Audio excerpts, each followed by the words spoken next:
Hey everyone, it's Derrick here with another video, and today is sort of a bittersweet day. And the reason why I say that is because we have sold our Canon SL2 and we've upgraded.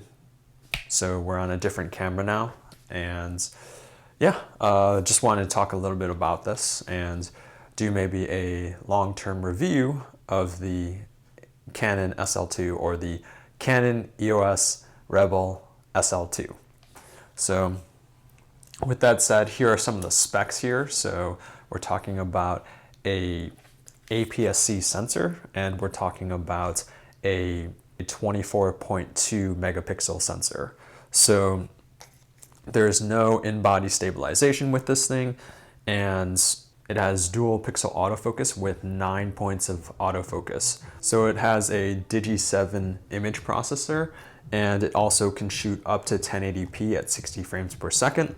And I've tested that out, and I've gotten up to an hour and a half of recording and almost to 2 hours with recording with a new battery. This one has a flippy screen, and it was not one of the first, but my first camera that I used with a flippy screen, and it definitely helps out a bit in that if you're composing a shot and you're looking at yourself, you can sort of figure out and angle it so that it's looking at you. So that's something that's really nice. And yeah, you can shoot up to 5 frames per second with this, and it's up to, so you have to have the right SD card, and you also have to be in the right settings in the continuous burst mode. So for this camera, the native ISO is 25,600, and you can extend it up to 51,200. So yeah, with that said, this is a DSLR, so it is a mirrored camera. So when you look at inside here, you can see sort of what's inside there, that it's not just a sensor, but there's a mirror reflecting off of that. And so the difference between the camera that I'm currently recording on versus the camera that we're currently looking at here is that when you look into the viewfinder here, you see exactly what the camera is seeing. But with the mirrorless camera, what you can do instead, and the better thing is that you can actually see if you're changing the ISO in manual mode or even in autofocus mode, you can see in the viewfinder what the actual composition and what the ISO and the picture will actually turn out to be. So it's not dissimilar to just looking in the screen when you're composing with this particular camera. So if you're somebody who doesn't really need to put your eye up against the viewfinder, then yeah, you won't have to do that. So yeah, it's just a lot of cameras are going to the mirrorless realm, and what's nice about this camera is that it's light, it's easy, you get interchangeable lenses, and you get Canon's EF mount as well as the EFS mount, which is symbolized by the red mount here, and then the white mount here would be the EFS mount. So yeah, both of those fit on this, which is really nice. And with that said, let's talk about the kit lens that this came with. So I bought this at Costco for, I think, originally 850 bucks.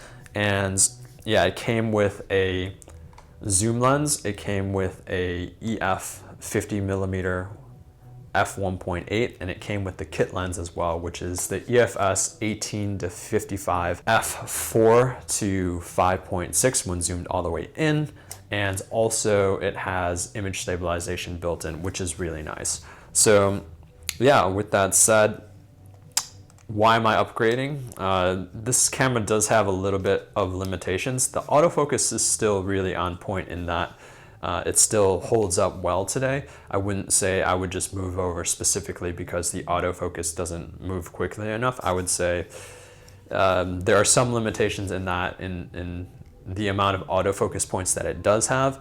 And yeah, I think if you're shooting fast moving things or things that are moving in general, it becomes a lot more difficult to do it with this. So that's one of the things that to note. This thing also comes with Bluetooth and Wi-Fi here, so there's a button here where you can invoke that, and also within the menu system you can also change that as well. And yeah, it has not just a dedicated scroll wheel here to change different things like ISO, aperture, and shutter speed. So the problem with this is that it only has one wheel, so you can only change one item at a time. You can't change like ISO and aperture at the same time. You have to press a button so that you can change it to ISO, and then you have to press another button to change the aperture.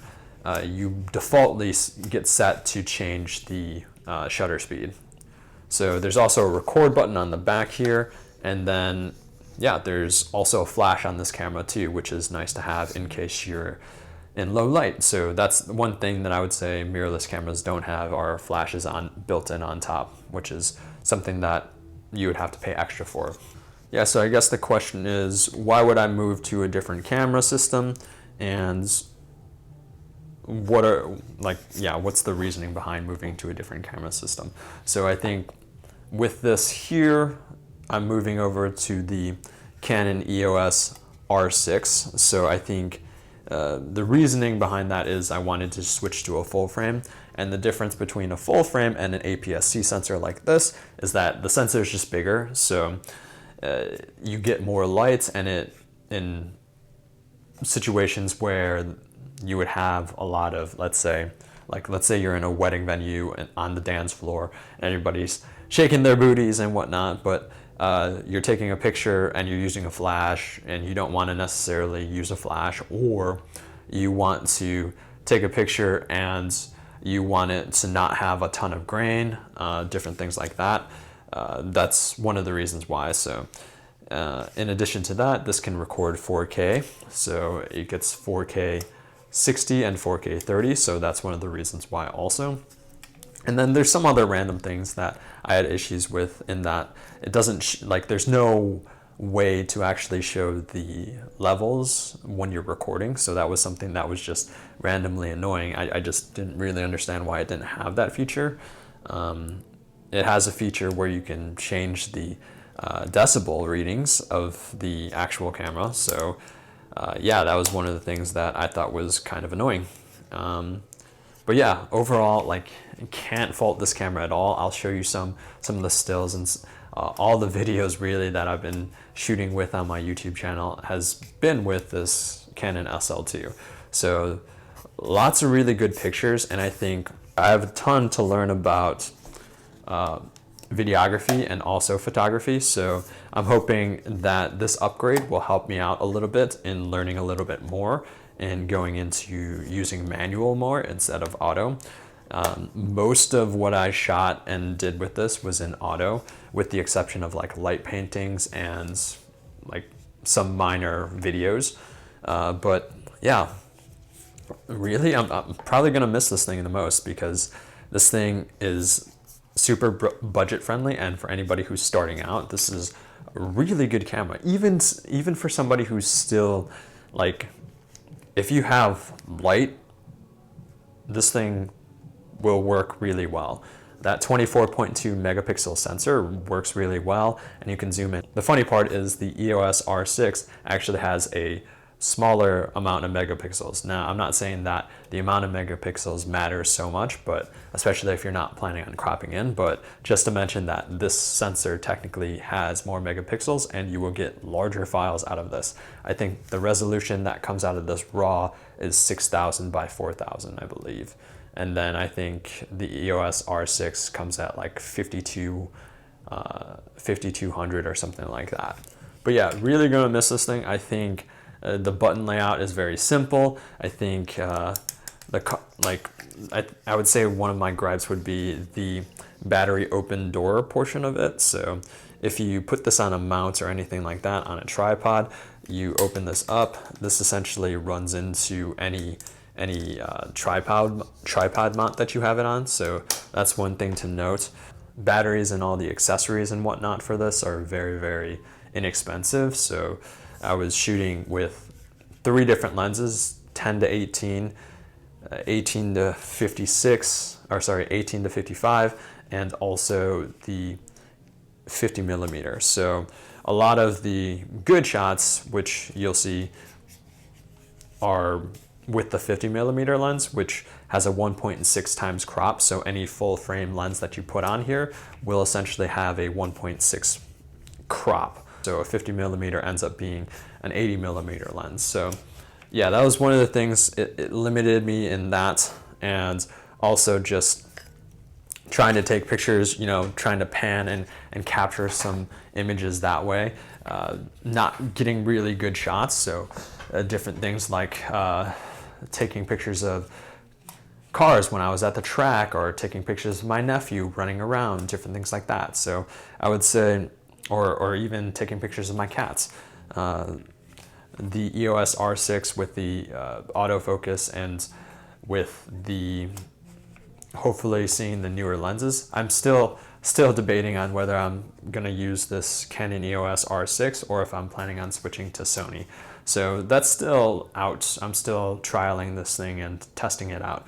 But yeah, overall, like, I really can't fault this camera. You can hook this up to your computer and use it as a webcam. That's what I've actually been doing for all my live streams. And yeah, it takes a, what is it called? An LP-E17 battery, and you can get ones that are, let's say, not fake, but generic ones, and they work pretty well. I haven't had any issues with them.